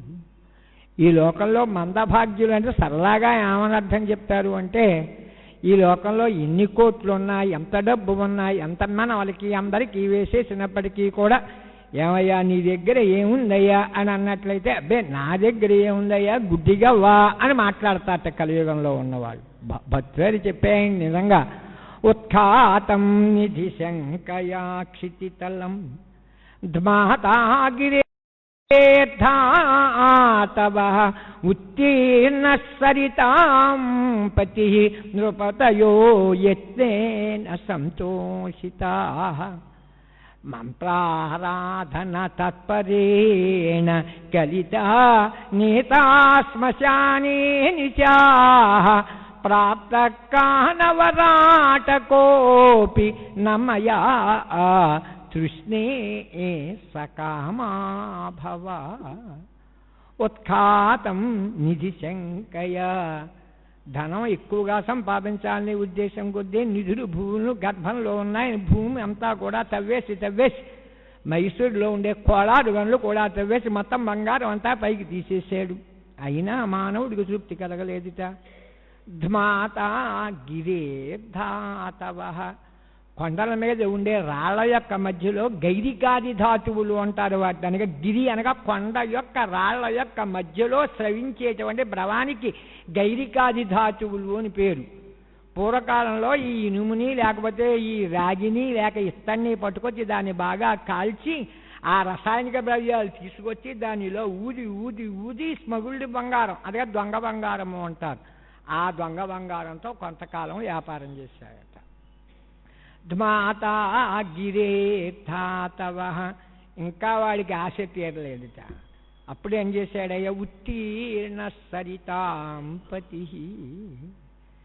ఎందుకు వచ్చిన గొడవ, ఈ భారతదేశంలో ఉద్యోగం చేస్తే రూపాయల్లో లెక్క పెట్టిస్తాడు, అదే విదేశాల్లో కనుక లెక్క పెడితే పౌండ్స్లోనూ లేకపోతే డాలర్లోనూ ఇస్తారని చెప్పి సముద్రాలు దాటేసేటండి. ఉత్తీర్ణ సరితాం పతి. అక్కడ బాగా డబ్బు సంపాదించిన వాడే తిరిగి మళ్ళీ మాతృదేశ అభిమానంతో మళ్ళీ తిరిగి వెనక్కి వచ్చేటండి. వచ్చి డబ్బు ఎలా జాగ్రత్త పెట్టాలో తెలియలేదు. ఇంచేత ఏంటి, ఇన్కమ్ ట్యాక్స్ ఆఫీసర్లు అంటే వాళ్ళు అధికారులు, పేరుకు మాత్రమే అధికారులు. దాన్ని విడదీస్తే అధిక ప్లస్ అరి. మనకు అసలు శత్రువులు ఎవరయ్యా అంటే అధిక అంటే మిక్కిలి, అరి అంటే శత్రువుడు ఇన్కమ్ ట్యాక్స్ డిపార్ట్మెంట్ వాడు. మరి ఇప్పుడు ఏం చేద్దామని అనుకున్నాయట. వ్యాపారంలో ఇంత డబ్బులు గణించాం, అక్కడికి వెళ్ళాం, ఇక్కడ పట్టుకొచ్చాం.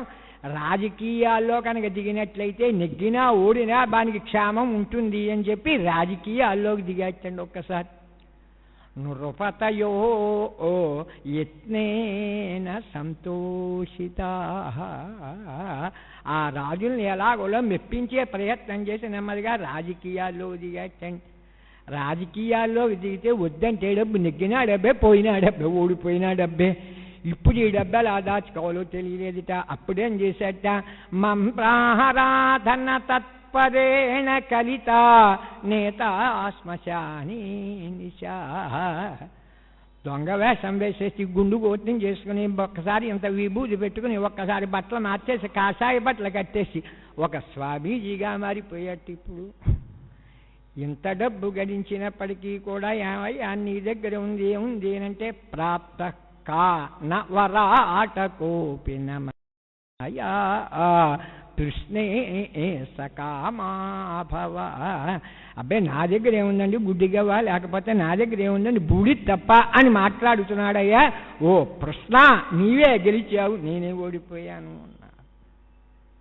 భృహతి అసలు మందభాగ్య శబ్దానికి అర్థం రాస్తూ ఏమని చెప్పాడు అంటే, ఈ లోకంలో మందభాగ్యుడు అంటే ఇంత గొప్పదైనటువంటి ఆధ్యాత్మిక సంపన్నమైన భారతదేశంలో పుట్టి ఓ తపస్సు చేసుకోకుండా, ఒక దైవ సంభాషణ చేసుకోకుండా, ఒక యోగాన్ని ఆశ్రయించకుండా, ఒక సత్పురుషుణ్ణి ఆశ్రయించి ఒక మంత్రోపదేశం తీసుకుని ఆ మంత్రాన్ని ఒక్కసారి పురస్చరణ చెయ్యకుండా కేవలం తిండి గురించి మాత్రమే ఎవడైతే కాలం గడుపుతాడో వాడయ్యా మందభాగ్యుడు అన్నాడు. చాలా బాగా చెప్పాయండి ఆయన.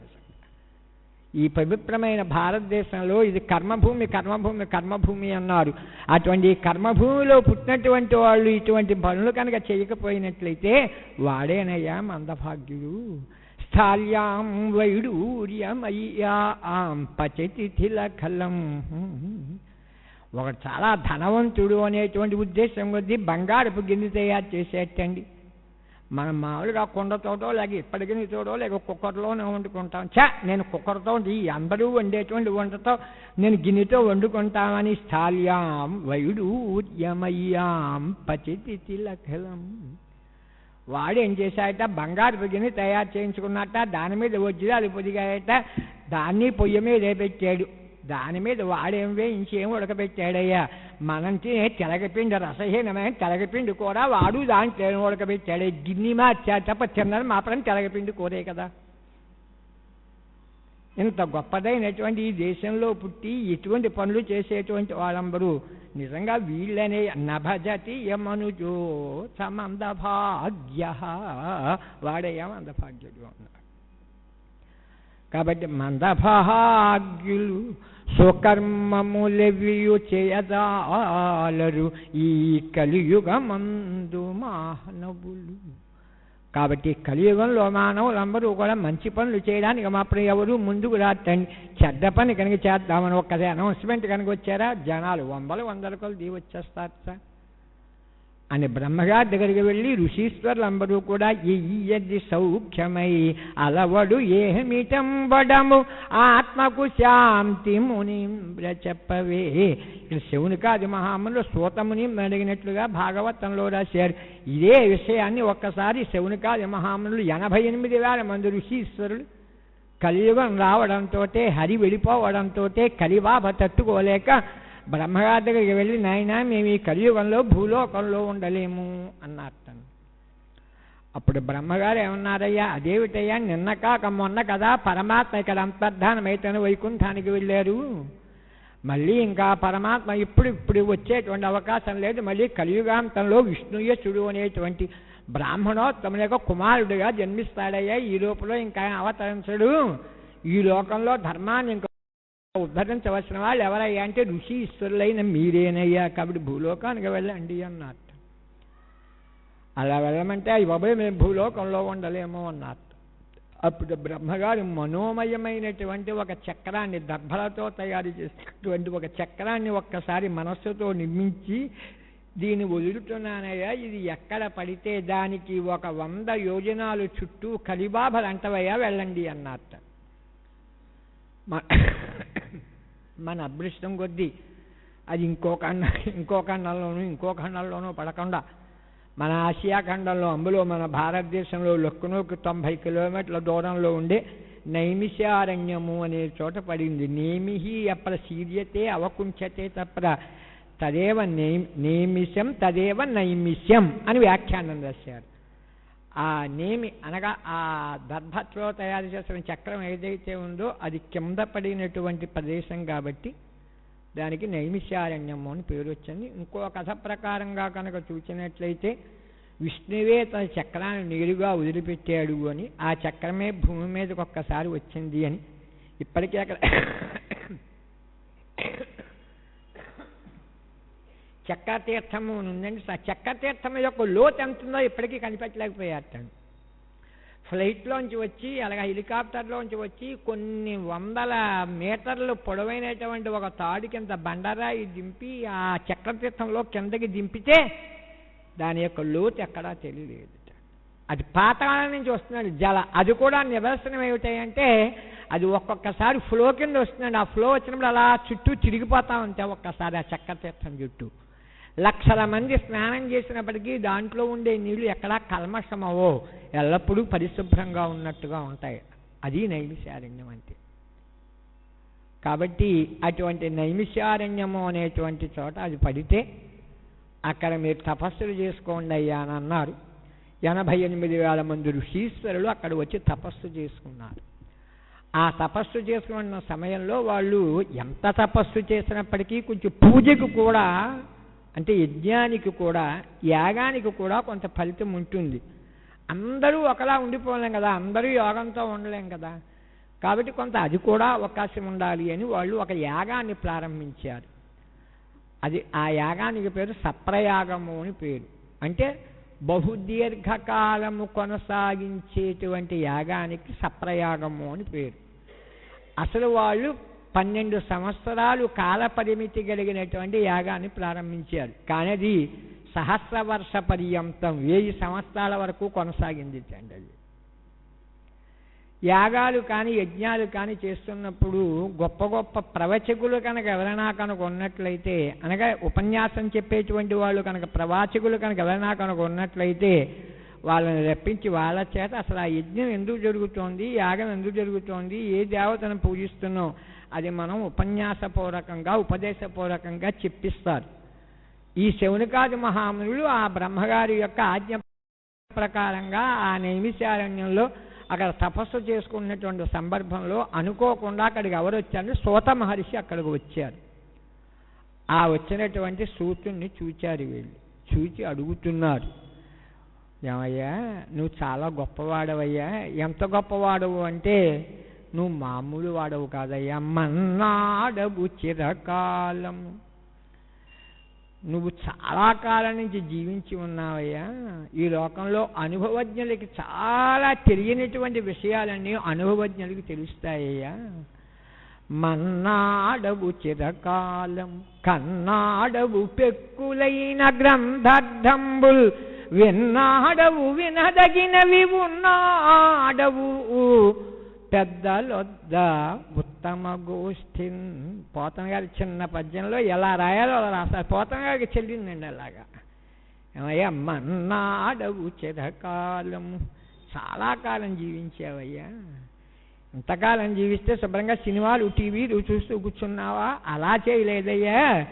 కన్నాడవు పెక్కులైన గ్రంథార్థంబుల్, ఉత్తమమైన గ్రంథాలు ఏవైతే ఉన్నాయో ఆ గ్రంథాలని వ్యాఖ్యాన రూపంగా అంతా కూడా చదివావయ్యా. చదివినంత మాత్రం చేత నేనే గొప్పవాణ్ణి అని అహంకరించకుండా విన్నాడవు వినదగినవి.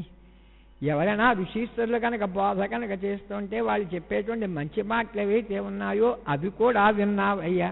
ఇంకా నీకు ఇది ప్లస్ పాయింట్, ఇంకో ప్లస్ పాయింట్ ఉందయ్యా నీ దగ్గర. అదేమిటయ్యా అంటావా? ఉన్నాడవు పెద్దలొద్ద ఉత్తమ గోష్ఠిన్. మనం ఎప్పుడైనా కనుక స్నేహం కనుక చేశామా ఉత్తములతో స్నేహం చేయాలి తప్ప అధములతో కనుక స్నేహం కనుక చేశామా వాళ్ళు ఎక్కడికి లాగాలో అక్కడికి మనం లాగేస్తారు. కాబట్టి ఎల్లప్పుడూ ఉత్తములతో స్నేహం చేసావు, వ్యాస మహర్షి యొక్క శిష్యుడైన. కాబట్టి అటువంటి ఉత్తముల దగ్గర ఉన్నాడవు పెద్దలొద్ద ఉత్తమ గోష్ఠిన్. నువ్వెంత గొప్పవాడవు. కాబట్టి కలియుగంలో ఉండేటువంటి బాధలు ఇటువంటి బాధలు. కాబట్టి శౌనికాది మహామునులు ఆ సూత మహర్షిని వచ్చిన తరువాత ఆయన కూర్చోబెట్టి ఆయనకి అతిథి మర్యాదలు చేసి అర్ఘ్యపాద్యాలు ఇచ్చి ఆయన్ని పూజించి మేము ఒకటి వినాలనుకుంటున్నామయ్యా. ఏమిటో తెలుసా? వరగోవింద కథాసుధారస మహావర్షోరుధారా పరంపరలంకాక బుధేంద్ర చంద్ర ఇతరోపాయానురక్తిన్ ప్రవిస్తర దుర్దంత దురంత దుస్సహజను సంభావితానేక దుస్తర గంభీర కఠోర కల్మష కనద్దావానలం వారుని. ఈ లోకంలో మానవ జన్మకి ఒక పరిసమాప్తి కావాలయ్యా. ఆ పరిసమాప్తి కనుక కావాలి అంటే ఎంతసేపు పుడుతూ చస్తూ పుడుతూ ఉండేటువంటి ఈ జన్మ పరంపరతో కూడుకున్నటువంటి ఈ సంసారం, అది సంసారం అంటే ఇది వద్దయ్యా. ఆ సంసారం నుంచి కనుక బయటపడాలి అంటే వేసవి కాలంలో తట్టుకోలేనిటువంటి వాడు, తాపానికి తట్టుకోలేక ఒక చెరువు నీటిలోనో, లేకపోతే నది నీటిలోనో, లేక ఒక కుళాయి దగ్గరో, లేక నూతి దగ్గరో వెళ్ళి స్నానం చేసి ఆ తాపము యొక్క బాధను ఎలా అయితే పోగొట్టుకుంటూ ఉంటాడో, అలా మానవ జీవితంలో ఆధ్యాత్మిక తాపత్రయంతో బాధపడేటువంటి ఈ బాటసారి, ఈ సంసారి ఎవడైతే ఉన్నాడో వాడు కూడా వరగోవింద కథా సుధారస మహావర్షోరు భారా పరంపరలంకాక. ఆ శ్రీ మహావిష్ణువు యొక్క విష్ణు విలాసములు అనేటువంటి కథలు దేంట్లో అయితే చెప్పబడ్డాయో అటువంటి విష్ణు కథలను ఎవరైతే ఆలోచించి ఎల్లప్పుడూ స్మరిస్తూ ఉంటారో, అటువంటి వాన చినుకులలో ఎవరైతే తడుస్తూ ఉంటారో వాళ్ళ యొక్క మనస్సు ఎంతసేపు భాగవత శ్రవణం చేత ప్లావితమైపోతూ ఉంటుందో అటువంటి వాడు మాత్రమే దీంట్లోంచి బయటపడగలడయ్యా. లేక ఘనధన్యం దుర్జన్మ పరంపర, ఇంకా జన్మ పరంపరలో లేకపోతే అలాగే ఎల్లప్పుడూ వెళ్ళిపోతూనే ఉంటాడయ్యా. కాబట్టి మాకు విష్ణు కథలు వినిపించవలసింది ఒక్కసారి. ఏం కావాలో వీళ్ళే అడుగుతున్నారు. మిగతా విషయాలు రేపు చెప్పడానికి ప్రయత్నం చేస్తాం. స్వస్తి ప్రియాభ్య పరిపాలయంతాం న్యాయేన మార్గేణ మహిమహీష గోబ్రాహ్మణేభ్య సమస్త నిత్యం లోకా సమస్త సుఖినో భవంతు. కళ్యాణ్ శర్మ గారు రాకి వేళ మహానందం. అయ్యా మీ అనుగ్రహం వల్ల మా వాడు క్షేమంగా ఉన్నాడు. మీకు ఫోన్లో చెప్పాను, అసలు ఇంటికి ఇవాళే వచ్చానండి. ఇంటికి వచ్చి చెప్దాం అనుకుంటున్నానే నువ్వే ఇవాళ సంపడుతున్నావు.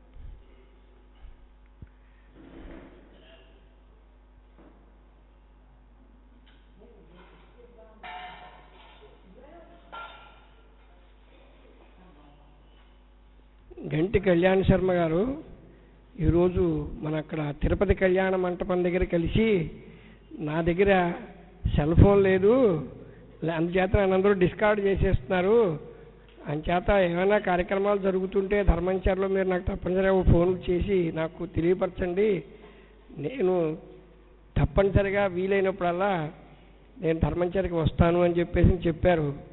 ఈరోజు తప్పనిసరిగా వస్తామని చెప్పారు. వాళ్ళ మాట ప్రకారంగా మనకి ఈరోజు ఇక్కడికి వచ్చి మన ప్రసంగాన్ని విన్నారు. వారికి మా ధన్యవాదాలు. అలాగే ఈరోజు సభకు కూడా చాలామంది కొత్త వాళ్ళు వచ్చారు.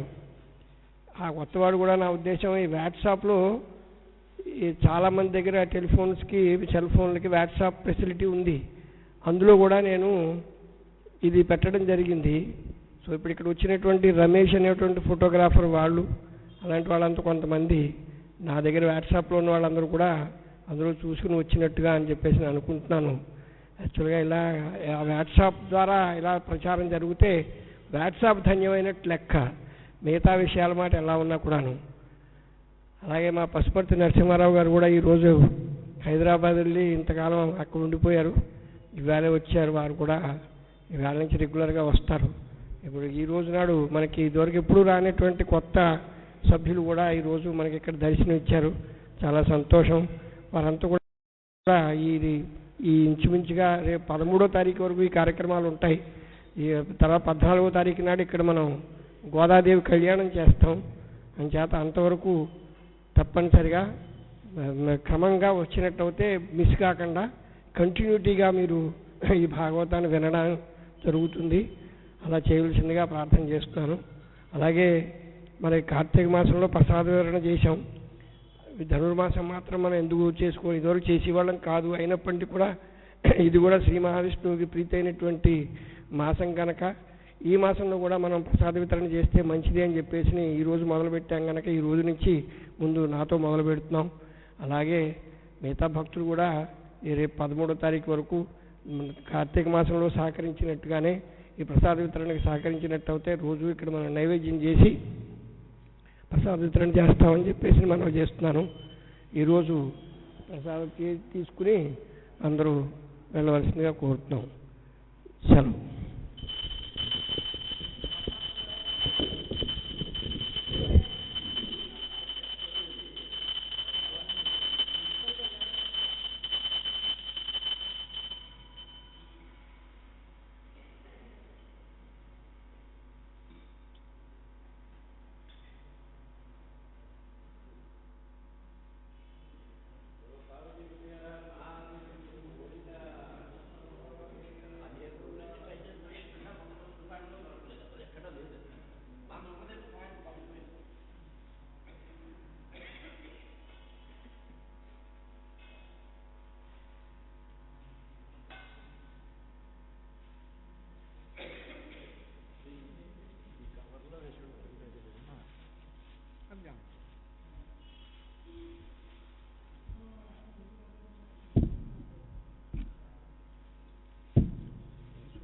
కడుక్కుని అది తొక్క తీసేయాలి.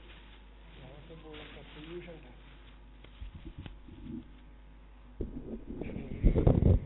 సరదాగా చెప్తున్నాను. నేను నిన్న యూట్యూబ్ చూస్తుంటే అందులో ఒక ఆర్టికల్ కనిపించింది, అంటే ఒక వీడియో కనిపించింది. అది ఈరోజు శ్రీరామ్ శర్మ గారు మనకి అక్కడ కళ్యాణ మంటపంలో ఉపన్యాసంలో కూడా చెప్పారు. ఈ హోమాలు చేసినప్పుడు అప్పుడు కూడా ఈ అందులో ఉండేటువంటి ద్రవ్యం వాతావరణంలోకి వెళ్ళి ఎంత దూరం అయితే అది పొగ వ్యాపిస్తుందో అంత దూరం అది పొల్యూషన్ని తగ్గిస్తుంది అని చెప్పడం జరిగింది. ఇదే విషయం యాక్చువల్గా ఈ ఆర్టికల్ కూడాను మంత్రానికి ఎంత బలం ఉంది అనేటువంటిది ప్రత్యక్షంగా ఒక ఆయన అక్కడ టెస్ట్ చేశారు. అంటే ఒక గదిలో పెట్టుకుని ఆయన టెస్ట్ చేశారు. అది ముందు ఒక పళ్ళెం పెట్టుకున్నారు, అందులో పొల్యూటెడ్ నీళ్లు, ఆ నీళ్లు పొల్యూటెడ్. దానికి ఏం చేశారంటే రుద్రనామకం చదువుతూ ఆ ఒక రుద్రాక్ష మాల ఇలా చుట్టూరా తిప్పారు. ఆయన కూడా మనకి అభినయం చేస్తూ చెప్పారు. ఆ పళ్ళెంలో ఉండేటువంటి నీళ్లు ఇలా ఎప్పుడైతే రుద్రనామకం చదువుతూ మంత్రానికి అంత శక్తి ఉంది అని చెప్పడానికి, మంత్రం యొక్క బలం ఏంటంటే చుట్టుపక్కల ఉన్నటువంటి పొల్యూషన్ అంతని కూడా పారదోలేస్తుంది. సో నీళ్లు ఇలా చేస్తుంటే అందులో ఉండేటువంటి తెట్టు అంత పక్కకు వచ్చేసింది. ఆ నీళ్ళన్నీ కూడా ప్యూర్ అయిపోయాయి. అలాగే ఆయన ఏం చేశాడంటే ఇది మళ్ళీ చేస్తాను మీకోసం అని చెప్పేసి అక్కడ కింద పొల్యూట్ చేయడం కోసం వచ్చి ఆర్టిఫిషియల్గా ఇంత పౌడర్ ఏదో ఉంది, ఆ పౌడర్ అంతా అందులో పడేశాడు. ఆ పెళ్ళల్లో వేసి మళ్ళీ రుద్రనామకం చదువుతూ దాన్ని ఇలాగా రుద్రాక్షమాలు తిప్పుతూ ఉండగా ఆ తొట్టంతా పక్క వెళ్ళిపోయి నీరంతా చాలా ప్రశాంతంగా కనిపించాయి. ఇది పళ్ళానికే కాదు వాతావరణం అంతకే పనికొస్తుంది అని చెప్తే, అందుకనే ఈ మంత్రం ఎంత గట్టిగా అన్ని చోట్ల ఎంత బాగా ఉచ్చరించినట్టు అయితే అంత తగ్గుతుంది అని చెప్పేసి అక్కడ ఒక చెరువు దగ్గరికి తీసుకెళ్లారు. ఆ చెరువు కూడా చిన్న పాండ్ అనమాట. ఆ పాండ్ దగ్గర కూడా ఈయన ఇదే రుద్రనమ్మకాన్ని చదువుతూ ఈ రుద్రాక్షను ఇలా ఎక్కువ మేర తిప్పడం మూలంగానే ఆ చెరువులో ఉన్నటువంటి నాచు చెత్త అంతా కూడా పక్కకి వెళ్ళిపోయింది. అది ప్రత్యక్షంగా అందులో చూపించారు. నిన్న నేను అది యూట్యూబ్లో చూశాను, మీరు కూడా కావాలంటే చూడొచ్చును. అది వాట్సాప్ ఉన్న వాళ్ళకి నాకు చాలా ఇంట్రెస్ట్ అనిపించి దాన్ని కాపీ చేసి వాట్సాప్లో కూడా పంపించాను అందరికీ. సో వాట్సాప్ ఉన్న వాళ్ళు దాన్ని చూడవలసిందిగా కోరుతున్నాను. ఇది మామూలుగా దీనికోసం అని చెప్పేసి జ్ఞాపకం వచ్చిందని చెప్పాను. సో అందుకని ఈ భాగవతం నిజంగా మనం విన్నట్టు అయితే జరుగుతుందా జరగదా అనేటువంటి అనుమానాలు వదిలేయండి. తప్పనిసరిగా ఈ భాగవతం విన్నవాళ్ళు తప్పనిసరిగా తరిచి తీరుతారు అని దృఢ నమ్మకంతో ఉండి మనం ఇటువంటి కార్యక్రమాలు ఏం విన్నప్పటికీ కూడా దాని యొక్క ఫలితం తప్పనిసరిగా ఉంటుంది. దౌర్భాగ్యం కొద్దీ మనం దాన్ని వినియోగించుకోలేకపోతున్నాం. ఇలాగ ఇక్కడ వచ్చినటువంటి వాళ్ళు కొంతమందికైనా చెప్పి ఏమయ్యా మాతో పాటు రావాల్సిందే అని చెప్పేసి కోరండి, వస్తే చాలా మంచిది. అలాగే ఈరోజు అదే చెప్పారు ఆయన. ఈ మన పొద్దున్న సంధ్యావందనం చేస్తున్నప్పుడు మనం ఇదేంటి సవిత అనేటువంటి దానికి అర్థం చెబుతూ సవిత్రుడు అన్నట్టు అవుతే యాక్చువల్గా సూర్యుడు అని మనం అనుకుంటాం. సూర్యుడు కాదు, మనలో ఉండేటువంటి ఇంద్రియాలు ఏవైతే ఉంటాయో ఆ ఇంద్రియాలన్నింటినీ కూడా ప్రేరణ చేసేటువంటి శక్తి సవితు. సో అందుకని ప్రేరణ చేస్తుంటే ఇంద్రియాలను ప్రేరణ చేయకపోతే మనం బతకలేము, ఉండలేము, ఒక్క నిమిషం కూడా జీవించలేము. సో అందుకని సరైనటువంటి ఇంద్రియాలని సరైన దారిలో మనకి ప్రేరణ చేసేటువంటిది సూర్యుడు. అలాగా ఈ భాగవతంలో కూడా ఈ కృష్ణ భగవానుడు మనకి బోల్డన్ని ఉదాంతాలు మనకి చూపిస్తూ ఉంటారు. అవన్నిటిని చూసినట్టు అయితే మనకి ఇదంతా చాలా నిజంగా అలా చెయ్యాలి అని అనిపిస్తుంది. అంటే వినగా అలా రావచ్చు. మొన్న ఆయన ఇది కూడా వాట్సాప్లో పెట్టారు. ఎవరంటే మన చాగంటి కోటేశ్వరరావు గారు కూడా ఒక చిన్న ఫోటో పెట్టి ఇదే అన్నారు, ఏదైనా సరే ప్రవచనం వినడంతో మొదలు పెట్టాలి ఏదైనా సరే. సో శ్రవణం ముఖ్యం, అందుకని చెప్పేసి శ్రవణంతో మొదలుపెట్టినట్టు అయితే ఎవరో ఒకరు ఆలోచన మొదలు పెడతారు, ఆలోచించిన తర్వాత దాన్ని ఆచరణలో పెట్టడానికి ప్రయత్నం చేస్తారు అని చెప్పేసి ఆయన చిన్న ఇది వాట్సాప్లో పెట్టడం జరిగింది. అది నేను అందరికీ పంపిస్తే మన మహాదేవమణి గారి భార్య దానికి రిప్లై ఇస్తూ ఆ ఒక్క వినడమే కాదు ఆలోచన కూడా రావాలి అని రాశారు. నేనన్నాను ఆలోచన అనేటువంటిది ముందు వినకపోతే ఆలోచన ఎక్కడి నుంచి వస్తుంది అని చెప్పి వినడంతో మొదలెట్టినట్టయితే వినడం కోసం ఆ ధర్మంచర్యగా రావాలి అని చెప్పేసి నేను అందులో రిప్లై ఇవ్వడం జరిగిందనమాట. సో అందుకని చెప్పేసి ఈ మంత్రోచ్చారణ మనకి అటువెక్కడికో పోయి వాళ్ళని కూడా ఇలాంటివన్నీ చేస్తున్నట్టయితే ఇటు ధర్మంచరికి రావాలి అనేటువంటి ప్రేరణ చేస్తుంది. కనుక అందరూ కూడా సంధ్యావందనం ఇందులో చేయడానికి అర్హత ఉన్న వాళ్ళందరూ చేయగలిగితే మంచిది, చేయండి అని కూడా నేను ఈరోజు వారు మన శ్రీరామ శర్మ గారు చెప్పిన దాన్ని జ్ఞాపకం తెచ్చుకుని ఈ 2 ముక్కలు చెప్తాను. సంతోషం. సెలవు.